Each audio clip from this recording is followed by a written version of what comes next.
Salam saudaraku, selamat pagi, semoga kita semua dalam keadaan sehat. Sebelum memulai pagi ini, alangkah baiknya jika kita merenungkan firman Tuhan lebih dulu. Sebelumnya mari kita berdoa.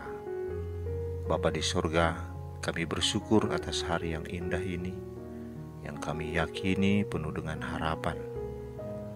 Kami akan merenungkan firman-Mu. Kiranya Roh-Mu yang kudus menerangi hati dan pikiran kami, agar kami sungguh memahami firman-Mu di dalam kebenaran-Mu saja. Dalam nama Tuhan Yesus Kristus kami berdoa. Amin.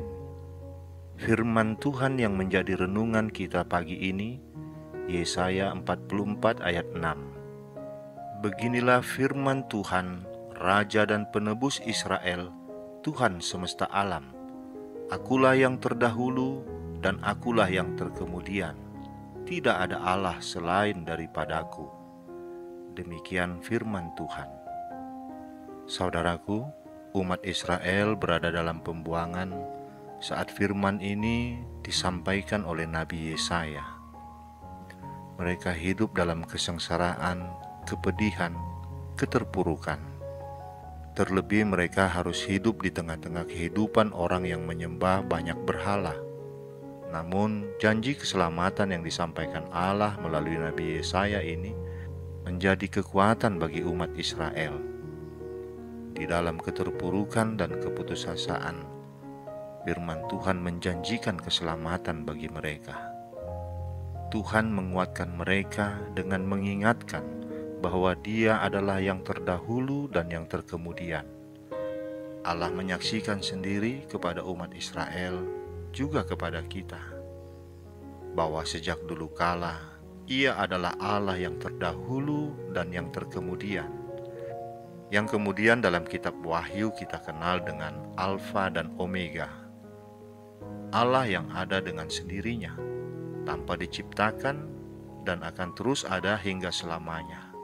Dari kekal kepada kekekalan, Allah yang satu-satunya.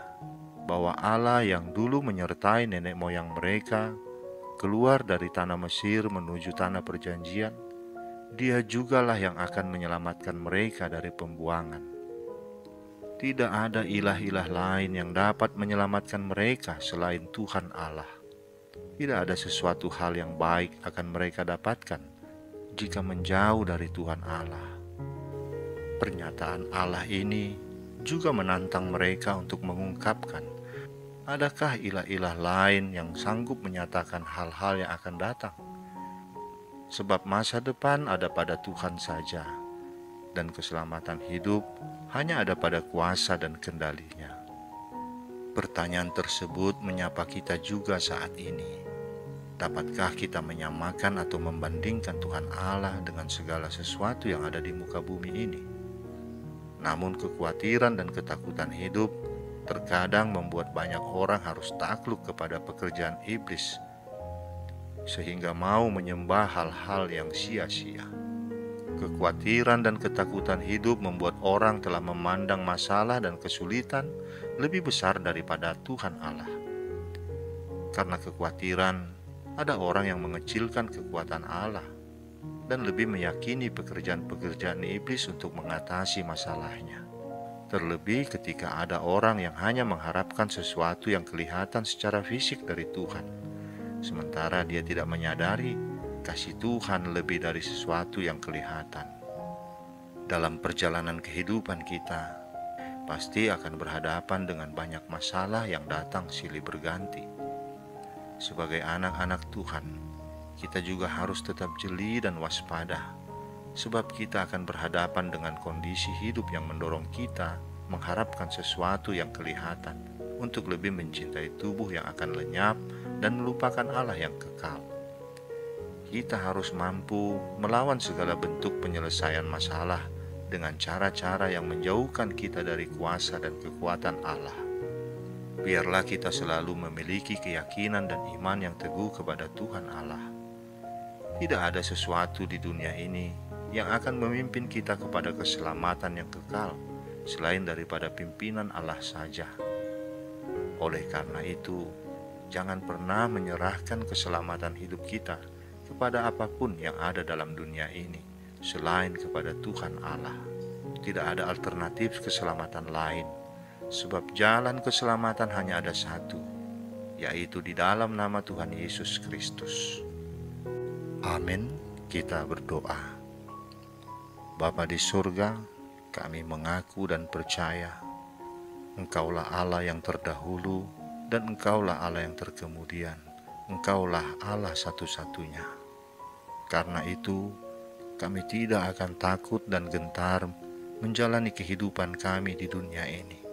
Engkaulah yang telah menyelamatkan umat-Mu di zaman dulu, dan Engkau juga yang akan menyelamatkan umat-Mu di zaman ini. Janji keselamatan yang Engkau sampaikan kepada umat-Mu Israel, itu juga yang menjadi janji keselamatan bagi kami, yang telah kami terima di dalam Yesus Kristus. Dan kami yakin dan percaya Tuhan Yesus Kristus dan Roh Kudus akan selalu menjaga kami di dalam menjalani kehidupan ini, sehingga kami tidak mengandalkan kekuatan-kekuatan dunia saat kami menghadapi banyak masalah, tapi kami hanya mengandalkan kekuatan Tuhan saja. Kami mau menyerahkan segala persoalan kehidupan kami ke dalam tangan Tuhan, agar Engkau memberi kami hikmat dan memampukan kami, menguatkan kami, agar kami melewati segala masalah itu di dalam kemenangan bersama-Mu. Di dalam nama anak-Mu Tuhan Yesus Kristus kami berdoa. Amin. Saudaraku, selamat beraktivitas. Tuhan memberkati kita. Shalom.